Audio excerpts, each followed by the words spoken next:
हाय।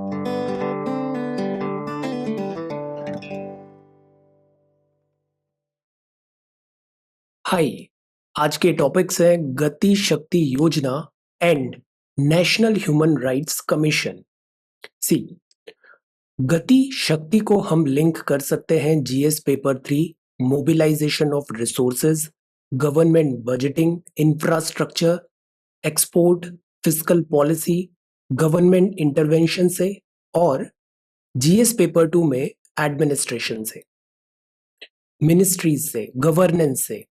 और जो second topic है नेशनल ह्यूमन राइट्स कमीशन, ये तो स्ट्रेट फॉरवर्ड टॉपिक है from GS two non constitutional bodies. So let us begin. First topic है गति शक्ति योजना। गति का इंग्लिश मीनिंग क्या होता है? स्पीड। और शक्ति का मतलब होता है एफिशिएंसी, पावर। सो गति शक्ति is for speedy implementation of infrastructure projects. आपने ये देखा ही होगा कि हमारे यहाँ इंडिया में जो इंफ्रास्ट्रक्चर है उसको बनाना एक बहुत ही टिडियस जॉब होता है। इंफ्रास्ट्रक्चर बिल्ड करने का ट्रैक रिकॉर्ड हमारा बहुत पुअर है। गवर्नमेंट प्रोजेक्ट्स यूजुअली डिले होते हैं, कॉस्ट एस्केलेशन होता है। 10 लाख में जो रेलवे ब्रिज बनना था वो 10 साल में बनेगा, 10 करोड़ की लागत से बनेगा। तो ये तो एक फेलियर हो जाता है, लॉस हो जाता है। और फिर अक्सर प्रोजेक्ट फेल भी हो जाते हैं, रीवर्क होता है। तो ऐसा क्यों है? जो प्रॉब्लम्स है उसका सॉल्यूशन निकालना जरूरी है। इसके बहुत सारे रीजंस हैं, इस प्रॉब्लम के बहुत सारे रीजंस हैं। बट आज के वीडियो में, इस वीडियो के कॉन्टेक्स्ट में जो प्राइमरी रीजन है कि वर्क डिले क्यों होता है, तो उसका रीजन ये है कि जो गवर्नमेंट है हमारी, ह्यूज मैकेनिज्म है, इट्स अ ह्यूज मशीन। और ये मशीन चलती है टीम वर्क से। इसका मतलब है डिफरेंट ऑर्गेनाइजेशंस के बीच में कोऑर्डिनेशन होना बहुत जरूरी है। This is of utmost importance, और ये हो नहीं पाता। So this team work and coordination remains elusive in most of the governmental work. Therefore, here comes this Gati Shakti Yojana, which aims for coordinated planning and execution of infrastructure projects. So this is a national master plan for multimodal connectivity. National master plan for multimodal connectivity. Multimodal का क्या मतलब होता है? Multimodal is characterised by several different modes of activity और occurrence. That means varied ministries, varied platforms, everybody is working together, team work. तो गति शक्ति का क्या काम होगा? इसका पर्पस क्या होगा? तो सी, इसका काम होगा to expedite work on ground, save cost and generate employment. expedite work on ground, save cost and generate employment. But ऐसे सिमिलर प्लान तो पहले भी बहुत लॉन्च हो चुके हैं। 2019 में एक आया था 110 लाख करोड़ का नेशनल इंफ्रास्ट्रक्चर पाइपलाइन। तो गति शक्ति उसका नेक्स्ट वर्जन कह सकते हैं। गति शक्ति ने नेशनल इंफ्रा पाइपलाइन को अपने अंदर सब्ज्यूम कर लिया है। So it will work under गति शक्ति। Pipeline infrastructure plan will work under गति शक्ति। तो डुप्लीकेशन नहीं होगा। Good decision. अब यहाँ एक दूसरा वर्ड फ्रिक्वेंटली यूज हुआ है, जो कीवर्ड्स होते हैं ना स्कीम के, उसको एम्फेसाइज करना चाहिए, उसके मीनिंग को। दूसरा कीवर्ड है लॉजिस्टिक्स। लॉजिस्टिक्स का क्या मतलब होता है? What does it mean? तो सी, कोई भी काम करने के लिए जो भी बैकग्राउंड सपोर्ट वर्क होता है वो वर्क कहलाता है लॉजिस्टिक्स। लॉजिस्टिक्स कुछ भी हो सकता है, जैसे कि transportation, inventory, packaging, supplies, sometimes social security और वेयर हाउस भी लॉजिस्टिक्स में हम काउंट कर सकते हैं। So this is logistic, background work. India में लॉजिस्टिक्स ट्रांसपोर्टेशन की कॉस्ट बहुत हाई होती है। सो गति शक्ति क्या काम करेगा? एक्टिवली काम करेगा for multi modal connectivity and cargo handling. मतलब शिप से, ओशियन से, शिप से जो हमारे बंदरगाह है वहां पे सामान आया, वहां से मोड ऑफ ट्रांसपोर्टेशन चेंज होगा, फिर दूसरा होगा, ऐसे करके लास्ट माइल कनेक्टिविटी हमें इंश्योर करनी होगी। इंडस्ट्रियल कॉरिडोर बनाए जाएंगे, डिफेंस कॉरिडोर बनेंगे, मेगा फूड पार्क बनेंगे, एग्रो प्रोसेसिंग यूनिट होगी, 4G कनेक्टिविटी प्रोवाइड की जाएगी, गैस पाइपलाइन का नेटवर्क भी बनेगा। एक्सेलेंट। ये जितने भी कीवर्ड्स हैं they are all very important. But अब ये सवाल है कि ये सारे कीवर्ड्स तो बहुत वेरिड टॉपिक्स के हो गए, इसमें बहुत सारे डिपार्टमेंट्स का काम होगा, बहुत सारी मिनिस्ट्रीज का काम होगा, तो इनको एक्टिवली कोऑर्डिनेट कैसे करेंगे, टीम वर्क कैसे होगा? So that's why Gati Shakti intends to bring together 16 infrastructure related ministries at one place. Coordination. This is an excellent move. Why? क्योंकि फैक्ट इज कोई भी प्रोजेक्ट स्टैंड अलोन नहीं बनता है। आपको रोड बनाना है, रोड एनवायरनमेंट फॉरेस्ट से निकल रही है, तो वो मिनिस्ट्री ऑफ दिस हाईवेज और एनवायरनमेंट दोनों का कोऑर्डिनेशन वहां पे रिक्वायर्ड होगा, टीम वर्क होगा। रोड्स में, हाईवेज में, एयरपोर्ट में, वाटर एरोड्रोम्स बनाए जाएंगे, उसमें everywhere multi modal connectivity is the focus area. So inter ministry coordination पर स्ट्रेस किया जाएगा। सो कीवर्ड क्या है? Inter ministry coordination. This sound so good, but implementation कैसे होगा? हमने बोल तो दिया कोऑर्डिनेशन होगा, बट ये एग्जीक्यूट कैसे होगा? तो इसके एग्जीक्यूशन के लिए होगा गति शक्ति डिजिटल प्लेटफॉर्म। एक डिजिटल प्लेटफॉर्म बनेगा, प्लानिंग से लेके इम्प्लीमेंटेशन तक सारा वर्क कोऑर्डिनेटेड मैनर में होगा, डिजिटल पोर्टल पे एग्जीक्यूट किया जाएगा। मतलब रियल टाइम पे मॉनिटरिंग होगी, रियल टाइम पे प्लानिंग होगी, रियल टाइम पे debate and discussion, work share होगा डिफरेंट डिफरेंट मिनिस्ट्रीज का फॉर अ पर्टिकुलर प्रोजेक्ट। अब सी फिर से अगर अपन प्रीवियस ट्रैक रिकॉर्ड देखें इंफ्रा प्रोजेक्ट्स का, तो एक बात तो कंफर्म है कि we do need to bridge the gap between macro planning and micro implementation. Macro planning and micro implementation मतलब प्लानिंग तो बहुत अच्छी होती है, इम्प्लीमेंटेशन उसका बहुत पुअर होता है। Good planning but poor execution होता है। जैसे स्टूडेंट्स का स्टडी टाइम टेबल होता है, टाइम टेबल तो बहुत अच्छा होता है, बट वो इम्प्लीमेंट नहीं हो पाता। So on a serious note, according to one study, logistics cost जो इंडिया की है वो 13% है जीडीपी का। 13% जीडीपी का लॉजिस्टिक्स कॉस्ट है, and this is way too high. दूसरे कंट्रीज में लॉजिस्टिक्स इतना कॉस्टली नहीं होता है। अब लॉजिस्टिक्स कॉस्टली होता है तो कोई भी काम करने का कॉस्ट बढ़ जाएगा। So this makes our economy less competitive in exports. So without any doubt, we need to build quality infrastructure at rapid pace. Quality infrastructure at rapid pace. अब कुछ टाइम पहले हमने पढ़ा था नेशनल मोनेटाइजेशन प्लान, ये भी काफी news में था।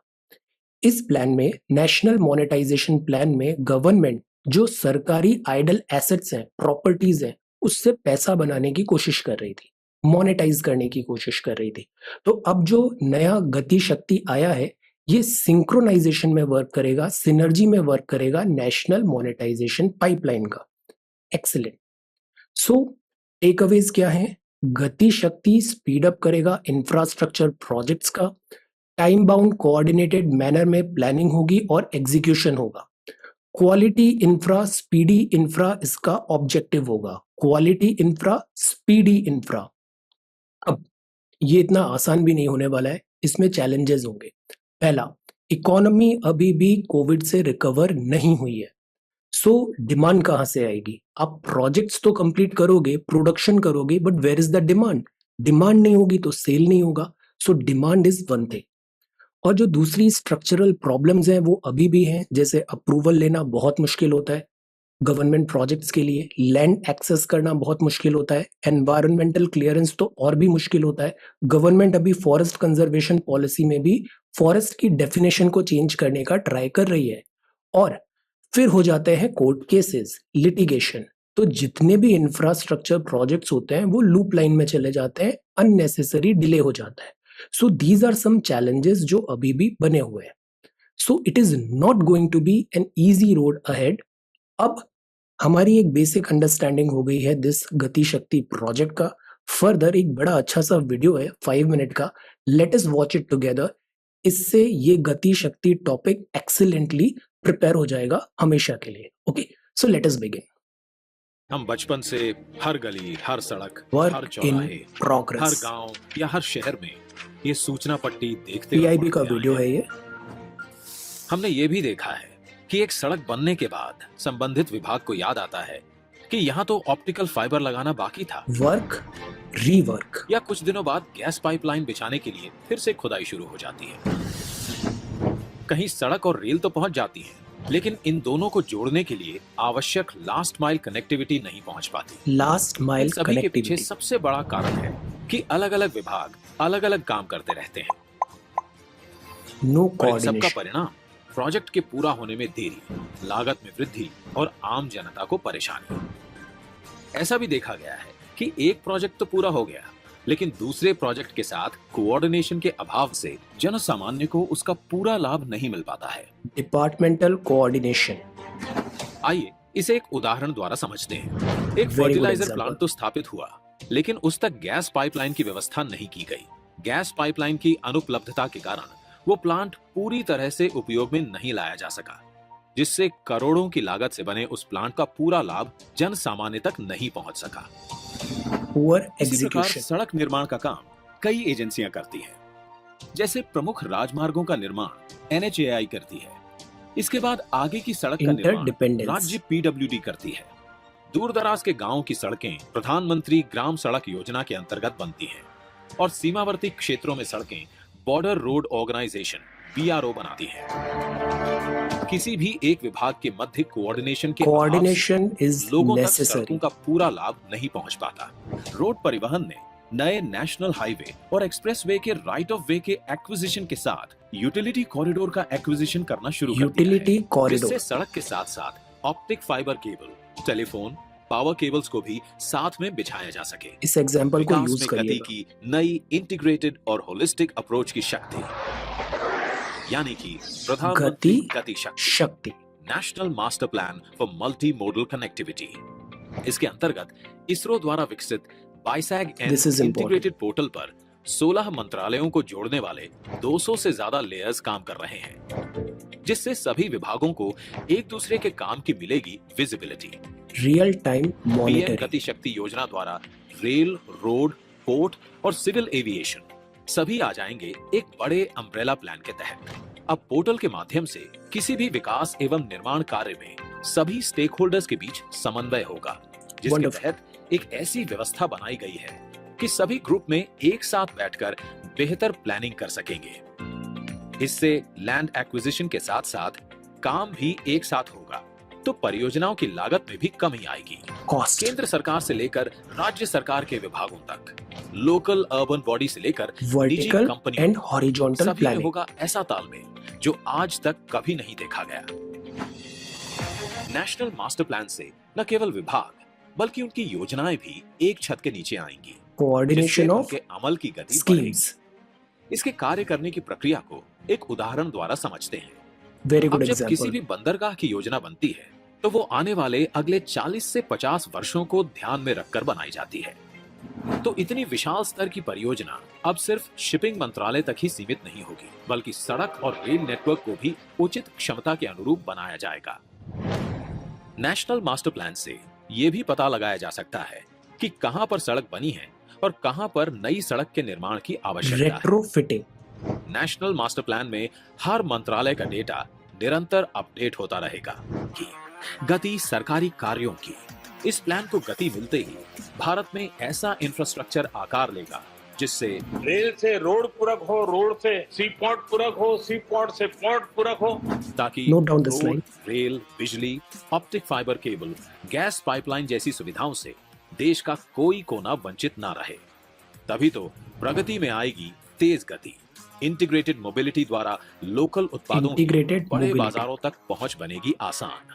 हमारे उद्योग भी होंगे कंपटीशन के लिए बेहतर तैयार, एक्सपोर्ट। और निर्यात होगा सुगम, और देश की अर्थव्यवस्था के चक्के तेजी से घूमेंगे। वर्क इन प्रोग्रेस बनेगा वर्क इन पेस। प्रधानमंत्री गति शक्ति। This is so good. So this is prime minister गति शक्ति।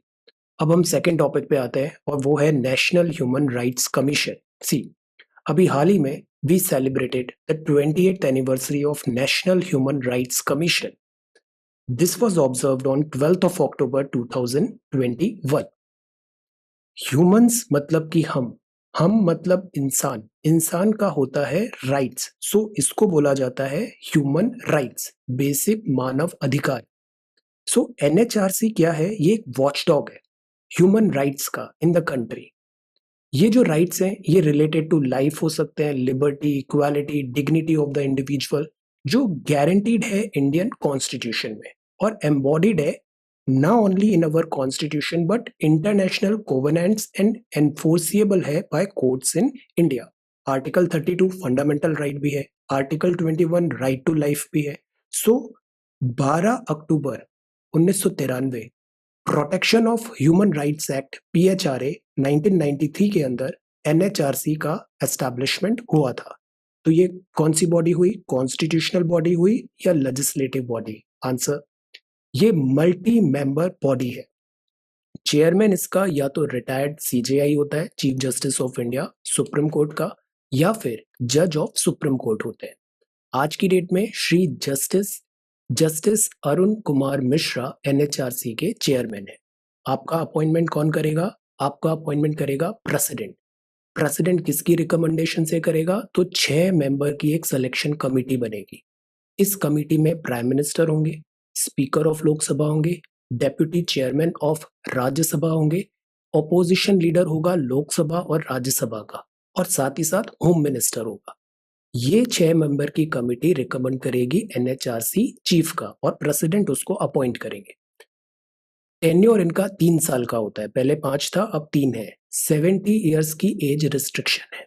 जो प्रेसिडेंट होते हैं वो चेयरमैन को रिमूव भी कर सकते हैं. सो जो राइट्स कमीशन है, नेशनल ह्यूमन राइट्स कमीशन, इसके पास सारी पावर्स है सिविल कोर्ट की, और इसकी जो प्रोसीडिंग्स है वो जुडिशियल कैरेक्टर की होती है. तो इसको क्वाजी जुडिशियल बॉडी भी बोला जाता है. It can look into a matter with in 1 year of its occurrence, मतलब 1 साल के अंदर अंदर के मैटर को ही ये देख सकता है, ज्यादा पीछे का नहीं.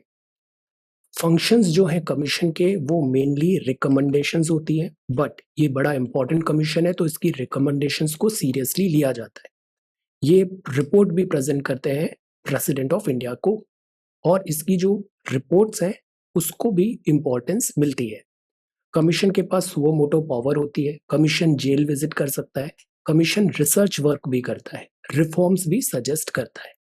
सो आज की डेट में ह्यूमन राइट्स एक बहुत इंपॉर्टेंट टॉपिक भी है. ह्यूमन राइट्स को इंश्योर करने के लिए this is a very important body. आपके लिए 2 सवाल है. पहला, कमीशन के डी फैक्टो मेंबर्स कौन होते हैं? सेकंड, प्राइवेट पार्टी अगर ह्यूमन राइट्स वायलेशन करती है तो क्या NHRC प्राइवेट पार्टी के अगेंस्ट एक्शन ले सकता है, यस और no? So that's all for today. See you tomorrow. Thank you so much for watching this video. Take care, study well, and be safe.